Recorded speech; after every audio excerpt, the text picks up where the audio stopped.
Hi, இன்றைக்கி நவராத்திரி டே 1 அம்பாளுக்கான பிரசாதம் வெண்பொங்கல் வெள்ளைச்சன்னா எப்படி செய்யலான்னு பார்க்கலாம் வாங்க. வெண்பொங்கலுக்கு 1 டம்ளர் அரிசிக்கு 1/2 டம்ளர் பாசிப்பருப்பு எடுத்து நான் ட்ரை ரோஸ்ட் பண்ணிக்கிட்டேன். இந்த மாதிரி பண்ணும்போது மணமாக இருக்கும், ரொம்ப நல்லாயிருக்கும் டேஸ்ட்டு. இந்த வறுத்து எடுத்தாச்சு. நான் அந்த வறுத்தப்புறம் நான் கழுவியும் எடுத்துகிட்டு வந்துட்டேன். அரிசியை வறுத்து முடிச்சுட்டு இதை பாருங்கள். அதுக்கு இந்த அளவுக்கு நான் 4 டம்ளர் தண்ணி விட்டுருக்கேன். உப்பு சேர்த்துட்டு மூடி வச்சுட்டேன்.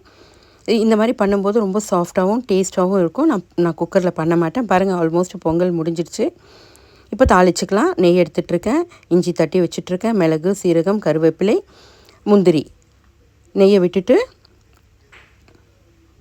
நம்ம எடுத்து வச்சுக்க பொருட்கள் ஒன்று ஒன்றா போடலாம். இஞ்சி போட்டாச்சு, மிளகு, சீரகம், பச்சை மிளகா, முந்திரி, கருவேப்பிலை, கொத்தமல்லி, பெருங்காயம் போட்டாச்சு. தாளிப்பு ரெடி. பொங்கலில் போட்டு கலந்தாச்சு. பொங்கல் ரெடி.